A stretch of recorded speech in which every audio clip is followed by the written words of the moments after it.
So we have one of the best tech companies in North America that is currently going through one of its biggest drawdowns since its IPO. And you might kind of laugh at me here saying it is the best tech company in North America, but when we look to total returns, Constellation Software has been one of the best performing North American tech companies since its 2006 IPO. Even with this huge drawdown in price, we can look to something like Apple, say Amazon, Microsoft. It's effectively more than doubled the performance.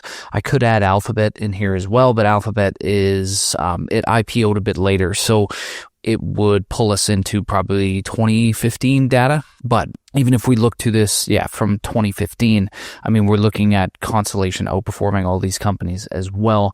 This is a fairly unknown company. I mean, it has a fairly substantial market cap. It was nearly $100 billion prior to this drawdown. Actually, it was probably over $100 billion. And a lot of people are wondering right now, first off, why the company is going down. I think that's probably fairly obvious why the company is going down, but they're starting to question as to whether or not this is an opportunity. And I will go full disclosure before I even start this video. I did end up buying some shares of Constellation, adding to my position. I believe I first bought Constellation in 2020 or 2021. It's been a very strong performer for me, but let's dig in to the headwinds heading for this company right now. So just before we get started, as always, there is that report in the description with my top 4 holdings. You're going to see my thesis, my risks, all that type of stuff.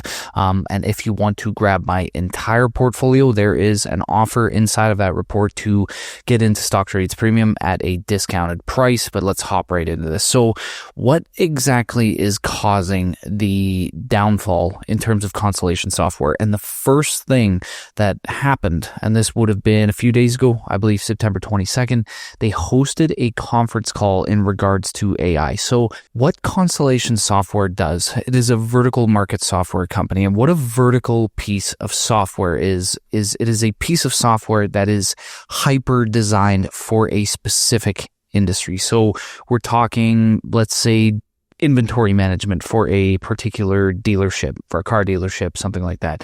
It is a piece of software that they deem mission critical for a particular company. So if this company does not have this piece of software, it has been kind of tailor suited to these specific types of companies. The code has been written for multiple decades to integrate particular pieces of operations that these companies need. So in the end, what this creates is a high level of pricing power because, for one, they can't go anywhere. They cannot go to another piece of software or else their business would be, materially impacted.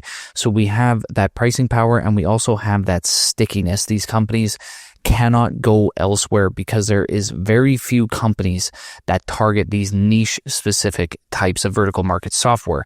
And Constellation acquires these. It acquires hundreds of these over and over and over again. They aren't large scale acquisitions. This company kind of plays kind of a small ball acquisition strategy. And that's primarily because a lot of these companies are smaller. I mean, I'm sure Constellation would hunt a little bit bigger fish if there was some, but that's the main strategy of the company. And why is it under fire so much right now?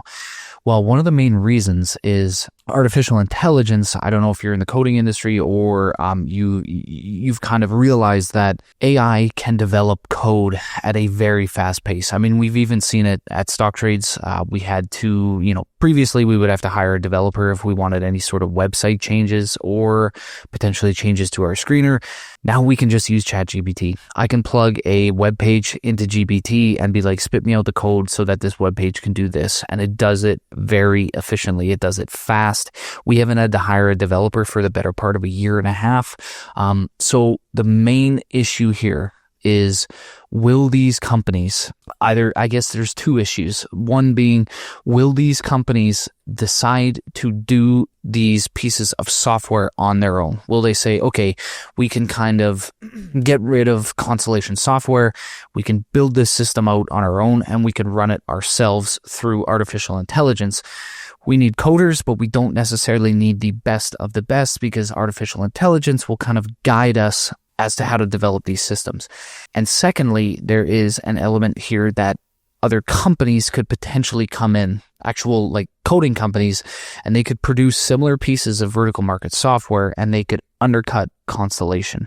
So these are the main two risks, so much so that this company had to come out and host an investing call. Like they had a particular conference call to kind of adjust the situation, to kind of speak on the situation in regards to AI. And this is a company that does not host quarterly conference calls. So if you are a shareholder of Constellation, you probably know this, but if you don't own this company or pay attention to this company, it hosts quarterly Q&As kind of where they answer questions, but there is no conference calls that this company has on a quarterly basis.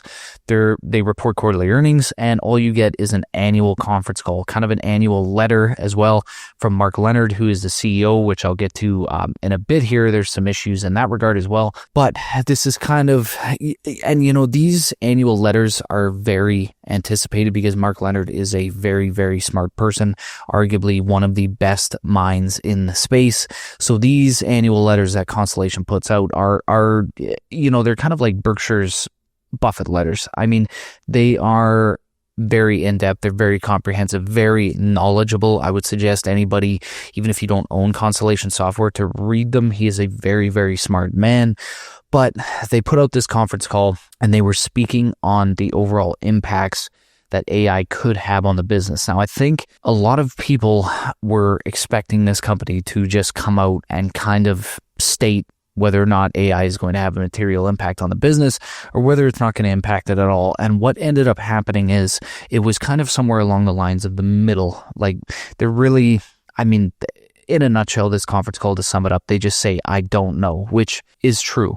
They really don't know how much AI is going to impact this business. And one of the great examples he had mentioned, just to kick off the conference call. So Jeff Hinton is a very knowledgeable person in artificial intelligence. I really don't know who he is, but apparently he's the godfather of AI. He is a Nobel Prize winner for work in the field. So this is a very, very smart man. So his forecast in 2016 was that radiologists were going to be rapidly replaced by AI. So specifically, he said that people should stop training radiologists now. So Mark Leonard kind of mentioned that in the next 9 years since he made that forecast, the number of radiologists has increased from 26,000 in the US to 30,500, which is a 17% increase. So not only has this outpaced the population growth over the United States, the number of radiologists per capita increased from 7.9 to 8.5. So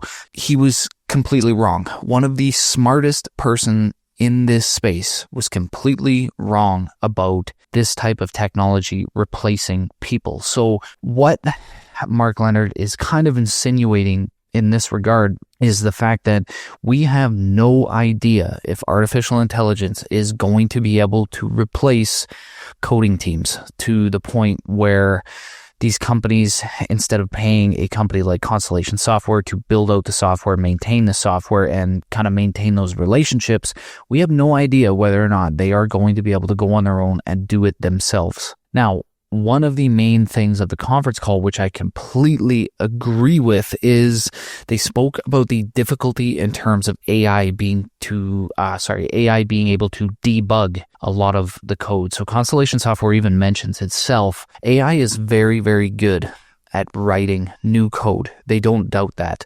But where they said it really struggles is maintaining and debugging code. And I think one of the main reasons for this is when you are using something like ChatGPT to code for you, it's likely sourcing open repositories on the internet. Like it's probably going and sourcing open code to kind of build you the code you need. And the difficulty here with a company like Constellation Software, a lot of their code is hyper specific and custom coded to these niche types of businesses. So these companies could go out on their own. They could utilize AI to build out the code, but the issue is if you get to a situation where the code has bugs, where the code needs custom tuning, artificial intelligence, they have said, is not very good at doing this right now. And this makes sense. I mean, a specific bug in a piece of vertical market software, it might not be publicly available as to how to fix that bug. So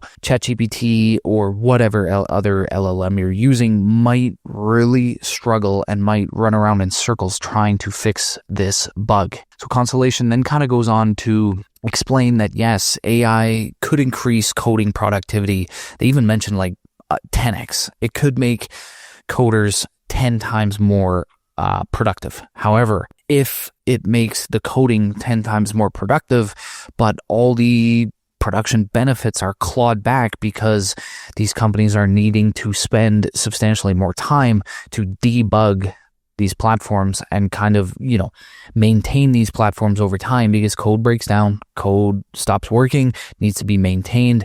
And if it's much faster to code it, but it takes 10 times as much to maintain it, you aren't really getting anywhere. These are not simple platforms, simple pieces of software. I mean, the company had mentioned there's tens of millions of lines of code in these VMS pieces of software, and they said that AI just does not have the capability right now to kind of maintain them. Now, whether or not it will in the future is, again, they just don't know, because we are advancing so quickly when it comes to artificial intelligence. We just don't know. So I'm not going to go over too much of this conference call. If you want to read it, it is a great read. It's probably worthy of a read. It'll give you a lot of insight into what the company believes is going to happen moving forward, even though there's a lot of stuff that is just, there's a caveat here. A lot of it is the fact that they are uncertain. They cannot be guaranteed. But the final question, the merger and acquisition strategy was brought up. So obviously with all this AI coming out, they have to be a bit prudent in terms of acquisitions. And if they do mention, there's no doubt they'll have to expand beyond vertical market software, possibly into the horizontal market. And the horizontal market would be like an Office 365. It is a wide-based software. It doesn't do exactly what you need, but probably does most of what you need. And you would ultimately expand more into that vertical market if you need a very specific type of software. So it says it's going to have to expand into the vertical market as well, into the horizontal market as well. And they mention that their acquisition strategy hasn't really been all that changed by AI. They said the only thing that they're kind of seeing changing in terms of acquisition strategy is their customer support segment. So probably because they believe that is probably being the most disrupted right now, but nothing else has affected acquisitions in terms of pricing. Now, they did mention that they are going to be upping their failure rate projections, so they're not necessarily going to adjust their discount rate, which I'm not going to get into this in this type of video. If you want to look that up, feel free to look it up. Discount rates, kind of discounted cash flow analysis, things like that. You can look that up separately, but they're not going to modify this. But what they are going to modify is kind of their models, their percentages of failure in terms of acquisition. So they're kind of going to ramp up the potential failure to an acquisition, especially when it relates to AI. So this call overall, I think a lot of people, it didn't do too well after the call. It ended up falling, and I think a lot of people just want hard set answers right now, and there is just not hard set answers. So I appreciate the fact that this company is not, they could have easily framed this conference call a different way to send this stock up. They could have mentioned, that AI is actually quite bullish in terms of their pieces of software, things like that. It's like any company that talks about AI in any sort of bullish way right now is going up. That's just the way it works right now. So the fact that they came straight out and said that they do not know what is going to happen, these are the kind of management teams you want running companies that you own. They do not beat around the bush. They come out, they state it like it is, and ultimately, yes, it might impact the stock negatively, but it leads to less surprises in the future. So the other thing we have here, and this is quite possibly the bigger one, and that is Constellation Software President Mark Leonard resigns for health reasons. So Leonard founded this company. back in 1999. So he served as the president for 3 decades since the company was started. And I mean, he grew this company from a small cap stock to, one of the largest companies on the Canadian markets. And I mean, he is up there in terms of capital allocators. He would be right up there with Buffett. I mean, the stock has made, if you bought this back when it IPO'd in 2006, you're up something like 27,000%. I mean, he is one of the greatest capital allocators it's got to be pretty close to investing history. I mean, there's very few companies that can return 27,000% over the course of 20 years. It's truly crazy what he's done. And obviously with him resigning for health reasons, you just hope he's all right. You hope it's nothing major, but this was very abrupt. And they have talked about succession plans numerous times in their annual report. I mean, this one, the stock fell upwards of 13%. This is actually when I ended up buying some shares. This one kind of gives me Buffett vibes, when he said he was stepping down from Berkshire. Obviously, the company took a hit, but the succession plan for Berkshire was in place for a very long time. The succession plan with Constellation Software was, they had been speaking about it openly in their annual reports for many years. So he is irreplaceable, there's no doubt, but I do think that this, the drop on his resignation is a little overblown. So for a few reasons. For one, the person replacing him, Mark Miller, he has been with the company for 30 years as well. So he will be the president, and Leonard himself is actually staying on the board. Now, obviously, if his health is very bad, we'll see how long he stays on the board for. But, if his health improves, things like that, he is still involved with the company. So I don't really feel this is a gigantic issue. And the stock sold off at first. It recovered quite a bit, but he's still going to be around. He's still going to be helping out the company. And the only other thing is the company runs kind of a decentralized model, meaning when it acquires these companies, they kind of run themselves. So Leonard is more on the side of mergers and acquisitions. You have a brilliant mind who is very good at acquiring these companies and pushing out strong returns from them, and you're going to lose that. You're not necessarily losing it right away because he will remain on the board, but you're going to lose that edge from a potential person who has been very good at acquiring these companies. Obviously, when they merge these companies into the fold, they tend to do their own thing. So from an operational standpoint, from what the companies own right now already, I don't see this as all that big of an issue, but what I do see on the issue side is the mergers and acquisitions.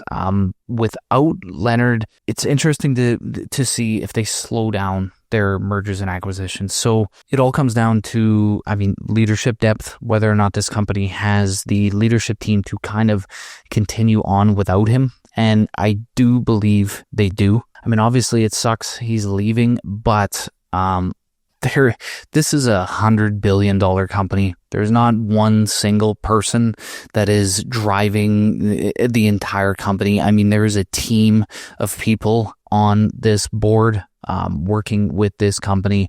There's, a lot of downside bearish sentiment when, a poster boy of a company like Mark Leonard, like Warren Buffett, ends up leaving. But in reality, the company will likely operate just fine. I actually think the bigger risk here for Constellation is the AI side of things, not necessarily the founder resignation. It's going to be the overall impact of AI moving forward. And I do believe that this company is smart enough. They will be able to adapt and they will be able to kind of overcome, a lot of issues. So I felt I would put this video out. I could have gone a lot more in depth here, but I'm already running, quite a bit long in regards to this video. So I'm going to end it there. I ended up buying some shares of Constellation due to the dip, and I'm really going to keep an eye on the company from an overall acquisition perspective, see if things speed up, see if things slow down, organic growth rates in regards to the underlying companies it already owns, and just overall their commentary, especially when we come to annual reports, to see how AI is impacting the business. So everybody, hope you like the video. Head down below, like the video, subscribe to the channel, comment down below. Again, once we hit 21,000 subscribers, we're going to be giving away some free premium subscriptions. You can also grab my top 4 stocks in the description below, and we'll see you next time for more great Canadian content.